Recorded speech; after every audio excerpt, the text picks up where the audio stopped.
நீங்கள் வந்து இப்போ இனிமேல் வந்து கட்சியோட பொறுப்பாளர் ஆயாச்சு.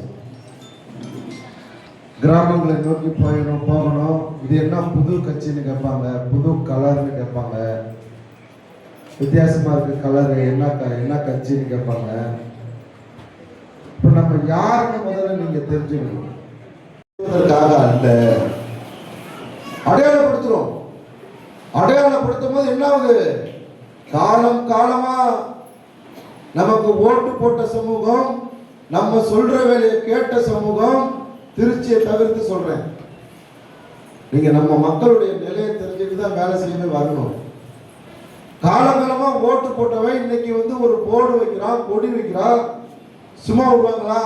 ஆதிக்க சமூகம் அடிக்கிறான், உதைக்கிறான், பிரச்சனையாவது, வழக்காவது, எல்லாத்தையும் பார்க்கிறோம்.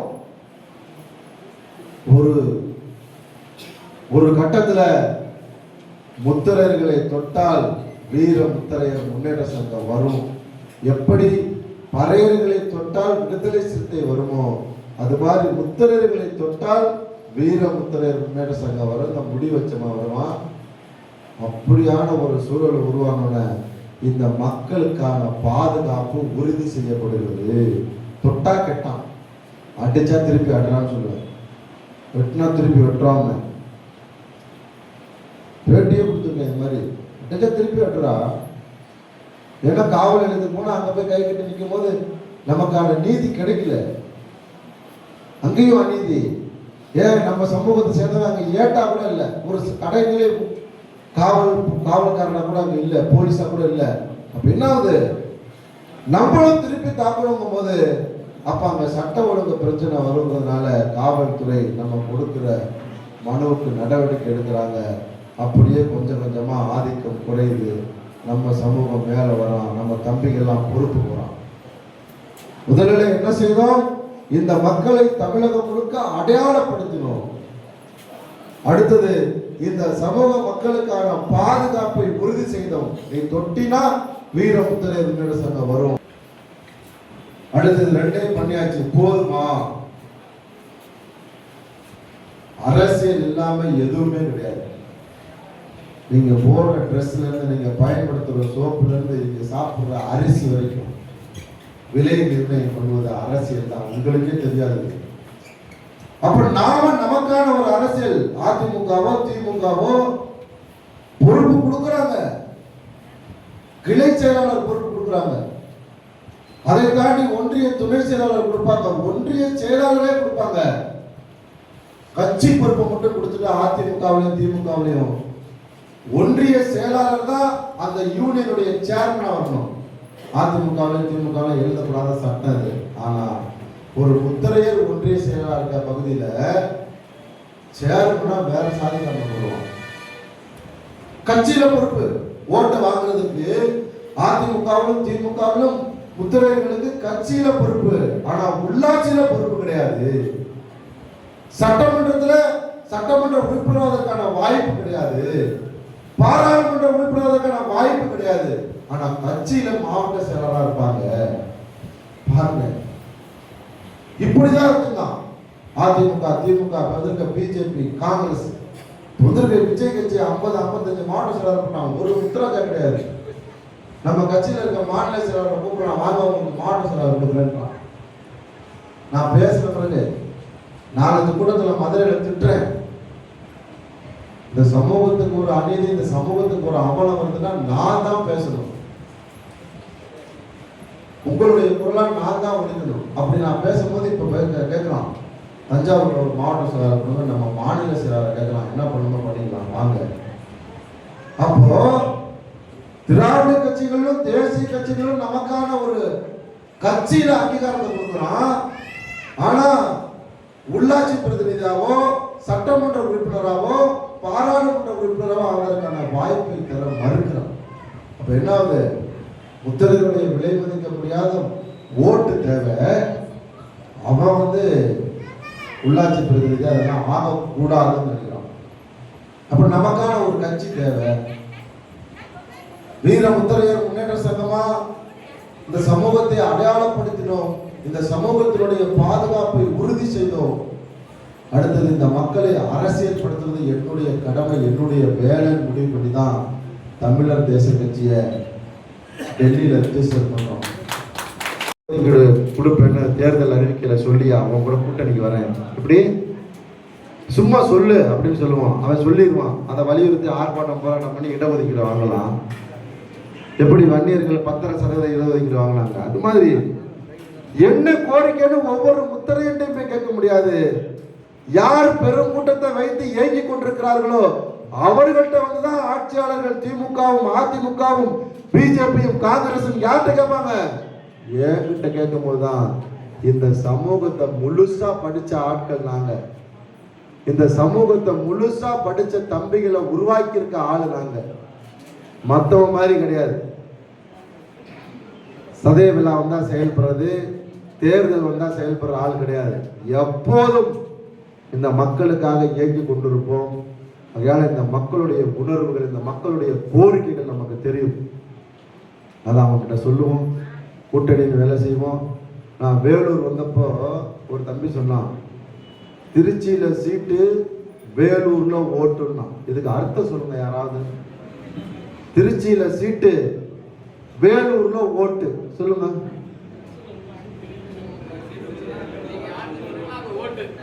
எவன் சொல்லிட்டாங்க பாருங்க. திருச்சியில அதிமுக எனக்கு சீட்டு கொடுத்தான்னா கடலூர்ல இருக்க நீங்க அதிமுகவுக்கு ஓட்டு கொடுக்கணும். இதான் யூனிட்டி, இதுதான் ஒருங்கிணைக்கப்பட்ட சக்தி. நம்ம என்ன பண்ணுவோம், சில கிராமங்கள்ல நம்ம இந்த சுயேட்சையா அனுப்போம்பா, எத்தனை ஓட்டு வாங்குவேன் கருமம், எத்தனை ஓட்டு வாங்குவேன் 2000 5000 ஓட்டு வாங்கி நீ அசிங்கப்பட்டது இல்லாம இந்த சமூகத்தையும் அசிங்கப்படுத்துற. கூட்டணின்னு வரும்போது இதான் கணக்கு. புதுக்கோட்டையில சீட்டு, கடலூர்ல ஓட்டு, புரிஞ்சுங்களா? அதுல எந்த காம்ப்ரமைஸும் கிடையாது. சீட்டு இந்த தடவை 1 2, அடுத்த தடவை 5 சட்டமன்றத்துக்கு, அதுக்கப்புறம் 10, புரியுதுங்களா? பாராளுமன்றத்தில் 1, அடுத்து உள்ளாட்சி பிரதிநிதிகள் 1000 சீட்டு கொடுன்னு கேட்பேன். எங்க அண்ணனை கவுன்சிலர் ஆக்குவேன், என் சகோதரிகளை ஒன்றிய கவுன்சிலர் ஆக்குவேன், மாவட்ட கவுன்சிலர் ஆக்குவேன். ஏன் இதுலயும் கூட்டணி சொல்லு, அதுலயும் கூட்டணி சொல்லு, அப்படி வா. நான் பெரும்பான்மையான சாதி எப்படி பேச முடியும்? மாநாட்டில் பெரும் கூட்டம் கூடாதான் பேச முடியும், இல்லைன்னா ஒண்ணுமே பண்ண முடியாது. படா அப்படின்றான். நீங்களாம் ஒரு ஆளு, உங்களுக்குலாம் ஒரு கட்சி, நாங்க யாரு தெரியுமான்னு கேட்பான். அதிமுகவும் திமுகவும். அவனை பார்த்து நான் கேட்கணும், நீங்களாம் ஒரு ஆளு, நீங்களாம் ஒரு கட்சி, சீட்டை கொடுக்குறாங்க. அப்படித்தான் நடக்குது. வன்னியர்கள், பறையர் சமூக மக்கள், நாடார்கள், கொங்கு வேளாள கவுண்டர்கள் சாதியின் பெறால சீட்டு வாங்குறாங்க. சாதி ரீதியான கட்சி வச்சுக்கிறாங்க, சீட்டு வாங்குறாங்க. அந்த நிலைமையை உருவாக்கணும். அதோடு மாத்திரமல்ல, தமிழகத்தில் தவிர்க்க முடியாத சக்தி இந்த முத்திரையர்கள் அப்படின்னு நிரூபிக்கணும்னாலும் நீங்க எல்லாம் அந்த மாநாட்டுக்கு வரணும். கட்சியெல்லாம் பார்க்காதீங்க. அதிமுக காரன் திமுக காரன்னு ஜாதி சான்றிதழ் வரப்போறதில்லை, முத்திரையன் தான் வரும்.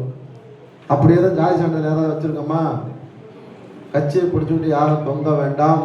எல்லாரும் மாநாட்டுக்கு வரணும். பொறுப்பு வாங்கியிருக்க அத்துணை சகோதர சகோதரிகள், இனிமேல் வாங்க போறவங்களுக்கும் என்னுடைய நெஞ்சம் இருந்த வாழ்த்துக்கள்.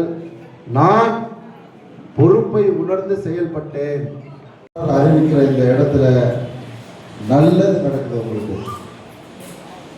அப்போ உங்களுடைய நலன் விரும்பிகள், உங்களுடைய உறவினர்கள் அப்படின்னு ஒரு 5 பேராவது வந்திருக்கணும். 500 பேர் இந்த மண்டபத்தில் இருக்கணும். எவ்வளவு பேர் இருக்கும் தெரியுமா? ஒரு 155 to 160 பேர் இருக்கும். எல்லாம் கவனத்தில் வச்சுக்கணும்.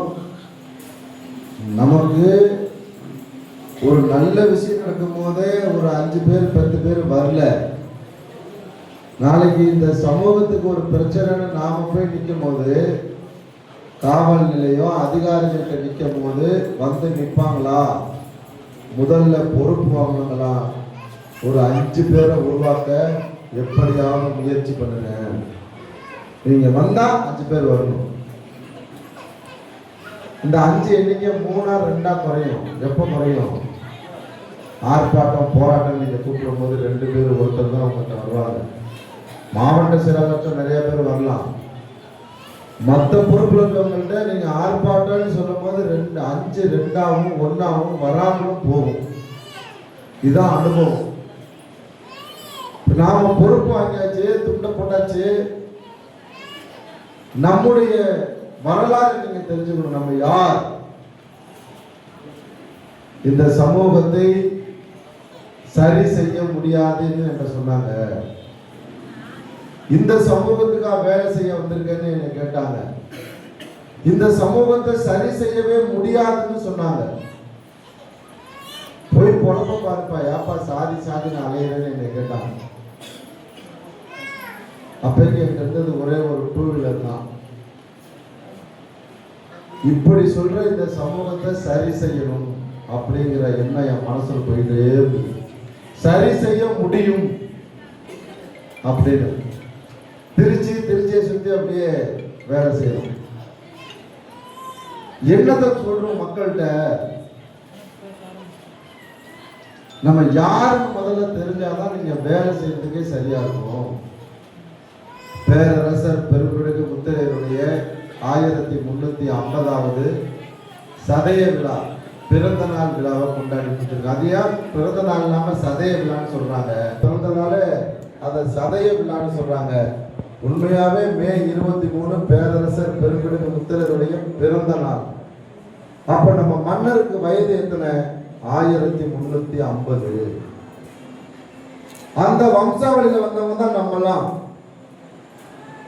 அப்போ பேரரசருடைய வயதை சொல்லும் போது இந்த சமூகத்தினுடைய வரலாறு மற்றவங்களுக்கு தெரிஞ்சிடும். மாண்புமிகு தமிழக முதல்வராக இருந்த பெருமதிப்பிற்குரிய ஜெயலலிதா அவர்கள் வரலாற்று ஆசிரியர்களை கொண்டு இந்த சமூகத்தினுடைய வரலாறை தேடி கண்டுபிடிச்சு ஆதாரங்களை கண்டுபிடித்து பேரரசருக்கு ஒரு சிலை வைக்கிறாங்க திருச்சியில. அப்ப அவங்க சொல்றாங்க, பேரரசர் பெரும்பிடுகு முத்தரையர், சிற்றரசர் பெரும்பிடுகு முத்தரையர் இல்ல. வார்த்தையை கவனிச்சுக்கங்க. பேரரசர் பெரும்பிடுகு முத்தரையர்னா அவங்க தான் சொல்றாங்க. அப்போ தமிழக அரசாங்கம், நாம வாழுகிற இந்த தமிழக அரசாங்கம் நம்முடைய வரலாற்றை அங்கீகரித்திருக்கிறது. அதனுடைய வெளிப்பாடா திருச்சி மாவட்டத்தில் ஒரு சிலையை கொடுத்தாங்க. அதுக்கப்புறம் இப்போ திமுக அரசாங்கம் ஒரு மணிமண்டபத்தை திறந்தாங்க. எடப்பாடி ஆட்சியாளர் வந்தாலும் கூட திறந்து வச்சது இப்ப இருக்கக்கூடிய திமுக அரசாங்கம் தான். அப்போ வரலாறு என்னன்னு கேட்டா உங்களுக்கு தெரியணும். நாங்கள் 1000 கால வரலாறு கொண்ட ஒரு சமூகம். எப்படி இருந்தோம்? பேரரசர்களா தான் இருந்தோம். புதுக்கோட்டையில போய் வியந்து பார்க்கலாம். மிக உயர்ந்த கோபுரங்கள்லாம் இருக்கும். கோவில் கோபுரங்கள்,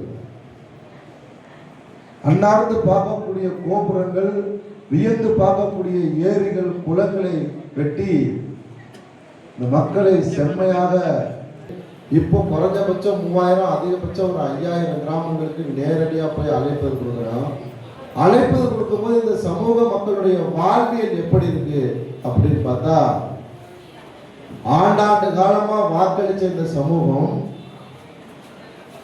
அரசியல்வாதிகளால் கேவலமாக பார்க்கப்படுகிறது. போடுவான் இந்த சமூகம். அப்படி தமிழகம் முழுக்க இந்த சமூகத்தினுடைய நிலை எப்படி இருக்குன்னா, ஒரு தீண்டத்தகாத அடிச்சா கேட்க ஆள் கிடையாது. இந்த சமூகம் தன்னையே தானே அடையாளப்படுத்திக்க முடியாது. அடையாளப்படுத்திட்டு ஒரு விளம்பர பதாகை வச்சு அது கிழிக்கப்படும், வெட்டி சாய்க்கப்படும். அடையாளமே படுத்திக்க முடியாது. மற்ற சமூகம்லாம் அடையாளப்படுத்திக்கலாம். நாங்க இந்த பகுதியில் வாழ்றோம், ஒரு விளம்பர பதாகை ரெகுலரா வச்சிடலாம், நிரந்தரமா இருக்கலாம்.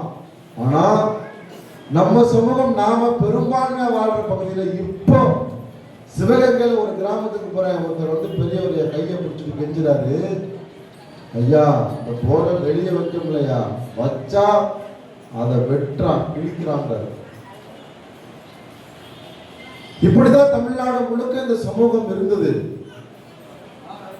வெளிக்காட்டிக்க முடியாமல், தங்களுடைய இருப்பை அரசியல்வாதிகளுக்கு தெரியப்படுத்த முடியாமல் தமிழகம் முழுக்க, குறிப்பா சொல்லணும்னா மத்திய தமிழகத்திலும் தென் தமிழகத்திலும் இந்த சமூகம் அப்படித்தான் வாழ்ந்து வந்தார்கள். வீரமுத்தரையர் முன்னேற்ற சங்கம் வருவதற்கு முன்னால் நாம வரோம். இப்பதான் கட்சி, தமிழர் தேச கட்சிக்கு நீங்க எல்லாம் பொறுப்பாளர். இதுக்கான பேஸ் யார் அப்படின்னா வீரமுத்தரையர் முன்னேற்ற சங்கம் தான். அப்ப நாம வருகிற போது இந்த சமூகத்தை அடையாளப்படுத்தணும். அடையாளப்படுத்தணும்னா மற்ற சமூகங்கள் எல்லாம் எப்படி அடையாளப்படுத்திக் கொள்கிறார்கள் அதே மாதிரி அடையாள முழுக்க. இதெல்லாம் மதுரையில போனா எல்லா கிராமத்திலையும் இருக்கு. கூடவே என்னோட படமும் சேர்த்து வச்சிருக்காங்க. பேரரசருக்கு மாலை போடும்போது சாதி வைக்க வச்சிருக்காங்க. அந்த 10 சாதியில 1000 குடும்பத்துல 10 சமூகம் இருக்காங்க. அதுல பாதிக்கு மேற்பட்டவங்க முத்தரையரா இருக்காங்கன்னு வச்சுக்கோங்க. எல்லாம் கவனிக்கீங்க. இதெல்லாம் நீங்க போய் உங்க களப்பணியில பேசணும். அங்க இருக்கக்கூடிய ஒடுக்கப்பட்ட புறந்தள்ளப்பட்ட சமூகத்துல நீங்க எடுக்கணும். 1000 குடும்பம் உள்ள ஊர்ல ஒரு 500க்கு மேற்பட்ட குடும்பம் முத்திரையர் இருக்கா. மீதி 9 சாதி கலந்து 400 குடும்பம் இருக்காங்கன்னா அங்க நீதியை யார் வழங்க முடியும்? யார் வழங்கினா நீதியை ஏற்றுப்பாங்க? சிறுபான்மை சமூகத்துக்கும் ஒடுக்கப்பட்ட அரசியல் புறந்தள்ளப்பட்ட சமூகத்துக்குமான நீதியை வாங்கி தர முடியும். ஏன்னு சொன்னா நான் முத்திரையன். நான் வாழ்ற இடத்துல எந்த இடத்துலையுமே சட்ட ஒழுங்கு பிரச்சனை வந்ததில்லை. சாதிய மோதல வளர்ந்ததில்லை. சாதி பார்த்து இந்த சமூகம் எவன்கிட்ட பழகினதில்லை. நான் வந்தேன் கடலூர்ல, என் சகோதரிகள் என் தம்பிகள் எல்லாம் காத்திருப்பாங்கன்னு வந்தேன். இதை முடிச்சு நாளைக்கு போனா ராமநாதபுரத்துல வேண்டாம் வேண்டாம்னு சொன்னாலும் வகை வகையான மீனை போட்டு சாப்பாடை போட்டு தங்க வச்சு எல்லா கிராமத்துக்கும் என்னை கூட்டிட்டு போய் மாநாடு அழைப்புதல் வைக்க வச்சு நல்லா தெம்பா அமைச்சு விடுற மாதிரியான அங்க உறவுகளை வச்சிருக்கேன். அதனால பொறுமை ரொம்ப முக்கியம். பொறுப்பு வாங்கிடுவாங்க. அதே மாதிரி கட்டாயம் மாசத்துல ஒரு தடவை கட்டாயம் மாவட்ட குழு சந்திப்பு, மாநகர குழு சந்திப்பு இருக்கணும். சந்திப்புல எதையுமே சிந்திக்க முடியாது. அதே மாதிரி ஒரு முடிவு எடுக்கும் போது தயவு செஞ்சு சொல்றேன், அவர் மாவட்ட பொறுப்பாளரோ மாநில பொறுப்பாளரோ குழுவா சேர்ந்து முடிவெடுங்க. நாங்களே மாநாடு கிராமத்துக்கு போனோம், குழுவா உட்கார்ந்தா முடிவு பண்ணுவோம். தலைமை நிர்வாகிகள்னு ஒரு 10 பேர் இருப்பாங்க. 1 மணி நேரம் இல்லை 3 மணி நேரம் கூட அந்த கூட்டம் நடக்கும். எப்படி பண்ணலாம் நிகழ்ச்சியை குழுவா சேர்த்து தான் முடிவெடுப்போம். அதே மாதிரி இங்க ஏதாவது ஆர்ப்பாட்டம் போராட்டம் பண்ணணும்னு சொன்னாலும் குழு சந்திப்பு இருக்கணும்.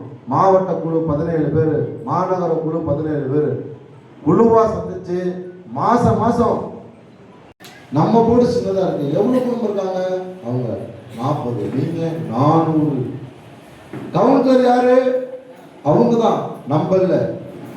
பாருங்க, எண்ணிக்கையில பெரும்பான்மை, வாக்களிப்பதில் இந்த சமூகம் சிறுபான்மை. அதான் பிஜேபியுடைய தேசிய பொறுப்பில் ஒருத்தர் சொன்னார், கூட்டம் கூடுது, உன்னை பார்க்க கூட்டம் கூடுது, உங்கள் மக்கள் அதிகமா இந்த தொகுதியில் இருக்கான், கூட்டம்லாம் ஓட்டாகலன்னு சொன்னார். எப்படி எண்ணிக்கையில பெரும்பான்மையான சமூகம், வாக்களிப்பதில் இந்த சமூகம் சிறுபான்மையாக இருக்காங்க. இது மாதிரி எல்லாம் அனுபவங்கள் அப்படியே கிடைச்சிட்டே இருக்கவும் தான் நாம ஒரு கட்சி ஆரம்பிச்சு இன்னைக்கு தமிழ்நாடு முழுக்க பிஜேபியோட கூட்டணியில பாரத பிரதமர் மேடையில 4 மேடையில நான் இருந்திருக்கேன். 4 மேடையில. இப்ப சமீபத்தில் தமிழக முதல்வர் நம்முடைய சட்டமன்ற உறுப்பினர் திருமண நிகழ்வுக்கு வரார். அந்த நிகழ்வுல என்னையும் பேசுறதுக்கு வாய்ப்பு கொடுக்குறாங்க. நான் அந்த மேடையில் இருக்கேன். வேற சமூக தலைவர்கள்லாம் ஏற்பட்டீங்கன்னா ஸ்டாலினை புகழ்ந்து தள்ளிட்டு போயிருப்பான். திராவிட மாடல் முதல்வரை அப்படியா புகழ்வான். ஒண்ணுமே பேசல. பேரரசர் பெரும்பிடுக முத்திரையருடைய 1350வது சதய விழாவை கொண்டாடி முடித்திருக்கிற சமூகம். ஸ்டாலின் சொல்றேன், எங்க மன்னருக்கு வயசு 1350, எனக்கான வரலாறு 1000 கால வரலாறு புரிஞ்சுக்கோ. அடுத்தது மத்திய தமிழகத்திலும் தென் தமிழகத்திலும் பெரும்பான்மையாக வாழக்கூடிய இந்த முத்தரையர் சமூகத்தின் மீது தாய் இல்லத்தோடு கருணையோடு முதல்வர் அவர்களுடைய கடைக்கண் பார்வை படணும்னு சொல்றேன். நான் பேசி முடிச்சுங்க, 2 பேர் பேசணும்னா முதல்வர் வராரு. அவர் தான் அங்க சிறப்பு அழைப்பாளர், சிறப்பு விருந்தினர். அவர் பேசும்போது சொல்றாரு, என் பேரை குறிப்பிட்டு கடைக்கண் பார்வையில முழு பார்வையும் உங்க பக்கம் திரும்பும், அதுல எந்த சந்தேகமும் உங்களுக்கு வேண்டாம் அப்படின்னு சொல்றாரு. முழு பார்வையும் திரும்புதோ இல்லையோ, முத்திரையர்னு ஒரு சமூகம் இருக்குன்னு உன் காதுல ஒலிக்கிற மாதிரி நான் சொன்னேன்ல, நீ அதை வாங்கிக்கல. நம்ம உடனே சொல்லலாம், இவ்வளவு நாளா பேசாம ஏன் பேசவே கூடாதா? எடப்பாடியார் அப்ப இருந்தா முதல்வர் எடப்பாடியார் வச்சு மாநாடு நடத்தினேன், வாரியம் போடுறாரு, அரசு ஆணையம் மட்டும் போட்டு அவசரத்துல போனாரு, ஓட்டானே. நான் நடத்துற மாநாட்டுல தமிழக முதல்வரை கலந்து வச்சேன். தான் சொல்லுவான், எம்ஜிஆர் கலந்துட்டார், எம்ஜிஆர் கலந்துட்டாருன்னு சொல்லி இந்த சாதி ஓட்டப்புறம் அவனுக்கு ஏற்பட்டு எடப்பாடியார். இப்ப நினைச்சா இந்த மாநாட்டுக்கு தமிழக முதல்வரை கூட நான் கூப்பிடுவேன். இல்லைன்னா பாரதிய ஜனதா கட்சியில உள்துறை அமைச்சராக இருக்க அமித்ஷாவை கூப்பிடுவேன். அவங்க என்ன செய்கிறார்கள், என்ன பண்றாங்க? என் மேடையில உட்காந்து என் கும்பலை பாரு, அதுக்கப்புறம் எனக்கான அரசியல் அங்கீகாரத்தை கூட. எப்படி இங்க இருக்கக்கூடிய தமிழக வாழ்வுரிமை கட்சியினுடைய தலைவர் ஒரே ஒரு சட்டமன்ற உறுப்பினர் இருக்காரா இல்லையா? கூட்டணியில் இருக்காரு. நம்மளால என்ன தெரியுமா, தேர்தல் வந்துச்சுன்னா முத்திரையர் ஓட்டு, அதை சொன்னதுக்கு ஒரு ஊர்ல என்னை விட மாட்டேன்னு சொன்னாங்க. முத்திரையர் ஓட்டு முத்திரையர் அம்மா, அதை நான் சொல்லணும். வீர முத்திரையர் முன்னேற்ற சங்கமும் தமிழர் தேச கட்சியும் முத்திரையர் ஓட்டு முத்திரையருக்கு சொல்லணுமே தவிர, தேர்தல் வந்தா நல்லா கொரட்டை விட்டு தூக்கிட்டு தேர்தல் வரும்போது வந்து உட்காந்து துண்டை போட்டுட்டு நானும் சமுதாய தலைவர் முத்திரையர் ஓட்டு முத்திரையருக்குன்னு சொன்னீங்கன்னா செருப்பால அடிப்பேன்னு அடிப்ப செருப்பால. உடல்நிலை சரியில்லாம நான் கடலூர்ல நின்று பேசுறேன். திரும்ப நாளைக்கு ராமேஸ்வரம், 2 நாள் 3 நாள் ராமநாதபுரத்துல நான் நிக்கணும். தொடர் நிகழ்வு தான், போய்கிட்டே தானே இருக்கும், பயணிச்சுட்டே இருக்கும்ல. இதுதானே அரசியல், இதானே அரசியல் படுத்துவதற்கான பணி தான். பேசணும்னே முதல்வர் சொன்னாரு. அப்ப என்ன கிடைக்குது, இந்த சமூகத்தை பத்தி ஆட்சியாளர்களுடைய காதுகளுக்கு கொண்டு போறோம். எடப்பாடியாருக்கும் முத்திரையர் சமூகம்னா தெரியும், இப்ப இருக்க ஸ்டாலினுக்கும் தெரியும், புரிஞ்சுதா? இப்ப நான் என்ன கேட்கிறேன்னா, எப்படி பாட்டாளி மக்கள் கட்சியை கூட்டணி இருக்கிற பேர்ல அழைச்சு வச்சு 10 சீட்டு கொடுக்குற அதிமுக திமுக எனக்கு தெரியாது.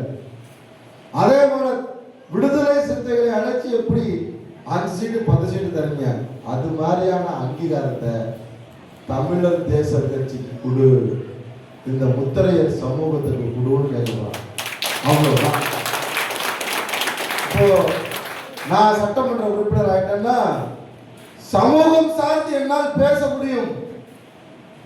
இப்போ ஸ்ரீரங்கத்துல நம்மால சட்டமன்ற உறுப்பினர், அவர் நினைச்சதை போய் பேச முடியுமா? அங்க கொறடா கிட்ட கேட்கணும். திமுகவுடைய தலைமை கொறடா கிட்ட கேட்டா, எப்பா இதெல்லாம் பேசக்கூடாதுப்பான்னு சொல்லுவார். ஆனா என் தம்பிங்க எதை வேண்டுமானாலும் பேசலாம் சட்டமன்றத்துல. ஏன்னா தமிழர் தேச கட்சி சார்பில் சட்டமன்ற உறுப்பினர், தமிழர் தேச கட்சி சார்பிலே பாராளுமன்ற உறுப்பினர், இது 2ம் இல்லையா? தமிழர் தேச கட்சி சார்பில் உள்ளாட்சி பிரதிநிதிகள், மாவட்ட கவுன்சிலர், ஒன்றிய கவுன்சிலர், சேர்மன், வைஸ் சேர்மன், இதெல்லாம் எப்படி வரணும்? மத்தாளுங்க பண்ண தப்ப நான் செய்ய மாட்டேன். இவ்வளவு காலமா என் மேல சவாரி செஞ்ச அதிமுகவும் திமுகவும் இப்போ உன் மேல என் தம்பி சவாரிக்கிறான். எனக்காக நீ ஓட்டு கேளு, நான் மட்டும்தான் ஓட்டுக்கிட்டே இருக்கணுமா? நீ வா, கூட்டணிங்கிற பேர்ல உன் துண்டை போட்டுக்க, எனக்கு ஓட்டு கேளு. என் கிராமங்கள்ல, மற்ற கிராமங்கள்ல, மற்ற சமூகங்கள் வாழ்கிற கிராமங்கள்லாம் எனக்காக நீ வாக்கு கேட்கணும். கூட்டணி அந்தஸ்துல இந்த கட்சியை கொண்டு போகணும். அதுதான் மிக சரியான அரசியலா இருக்கும். நம்மால யாரு கூட சேராதுன்னா எங்க அண்ணன் சீமான் மாதிரி தான் இருக்கும். எப்படி 25,000 ஓட்டு கன்ஃபார்ம், அவ்வளவுதான். அப்புறம் இப்போ அண்ணனை நிப்பாட்டன்னு வச்சுங்க, இந்த தொகுதியில 1 வருஷம் செலவு கொடுக்குறாங்க அம்மா சொல்றாங்க. சில பேர் தொடர்ச்சியா நாங்க பயணிக்கிறோமே, எங்களுக்கு என்ன ஆகும்? இப்படி இந்த சமூகத்தை அரசியல் படுத்துறதுக்கு சொன்னா கூட்டணி அந்த மாதிரியான பேச்சுவார்த்தைகளுக்கு அதை உருவாக்கணும். கூட்டணிக்கு கூப்பிடணும்னா என்ன பண்ணணும்னா, விடுதலை சிறுத்தைகள் கடைசியாக நடத்திய மாநாட்டில் கலந்து கொண்ட மகளிர்களுடைய எண்ணிக்கை 7 லட்சம். தாய்மார்கள் மட்டும்தான் மகளிர் மாநாடு நடத்தி 7 லட்சம் பேர் கலந்துக்கிறாங்க. அப்போ அதே மாதிரிதான் வன்னியர் சமூக மக்கள் சித்திரை முழுநிலவு பெருவிழா நடத்தினாங்கல்ல, ஒரு 3 லட்சம் பேர் 4 லட்சம் பேர். அப்போ அதிமுகவும் திமுகவும் யாரை பார்த்து பயப்படுகிறார்கள்னா, யாரெல்லாம் பெரும் கூட்டத்தை வச்சிருக்காங்களோ அந்த கூட்டம் இயங்கிக் கொண்டே இருக்கும். இப்ப நீங்க கூட்டம் படாச்சு அண்ணன் தலைமையில போய் எல்லாம் படுத்துட்டீங்கன்னு வச்சுக்கோங்க, வேலை முடிஞ்சு நடத்தாம இருந்துடலாம். புரியுதுங்களா? யாரெல்லாம் ஒருங்கிணைக்கப்பட்ட சக்தியாக இருக்கிறார்களோ, யாரெல்லாம் ஒருங்கிணைக்கப்பட்ட சக்தியாக இருந்ததோடு மட்டுமல்லாமல் இயங்கிக் கொண்டே இருக்கிறார்களோ, இயங்கிக் கொண்டே எப்படி ஆர்ப்பாட்டம், போராட்டம், பொதுக்கூட்டம், மாநாடு, இப்படிலாம் எந்த கட்சியெல்லாம் வச்சிருக்கானோ அந்த கட்சியை பார்த்தையா திமுகவும் அதிமுகவும் பயப்படுறான். அப்படியான கட்சியா இந்த கட்சியை கொண்டு வரணும். எல்லா பொறுப்பாளரும் கவனிச்சுக்கோங்க. இதுல போனவனே பாதி பேர் கழுத்துல துண்டை காணோம், இப்பதான் போடுறாங்க. சாதி இருக்குன்னு வச்சிருக்காங்க. அந்த 10 சாதியில 1000 குடும்பத்துல 10 சமூகம் இருக்காங்க. அதுல பாதிக்கு மேற்பட்டவங்க முத்திரையரா இருக்காங்கன்னு வச்சுக்கோங்க. எல்லாம் கவனிக்கீங்க. இதெல்லாம் நீங்க போய் உங்க களப்பணியில பேசணும். அங்க இருக்கக்கூடிய ஒடுக்கப்பட்ட புறந்தள்ளப்பட்ட சமூகத்துல நீங்க எடுக்கணும். 1000 குடும்பம் உள்ள ஊர்ல ஒரு 500க்கு மேற்பட்ட குடும்பம் முத்திரை இருந்தா, மீதி 9 சாதி கலந்து 400 குடும்பம் இருக்காங்கன்னா அங்க நீதியை யார் வழங்க முடியும்?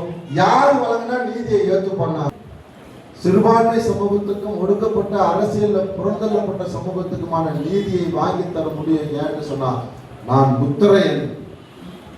நான் வாழ்ற இடத்துல எந்த இடத்துலயுமே சட்ட ஒழுங்கு பிரச்சனை வந்ததில்லை, சாதிய மோதல வளர்ந்ததில்லை, சாதி பார்த்து இந்த சமூகம் எவன்கிட்ட பழகினதில்லை.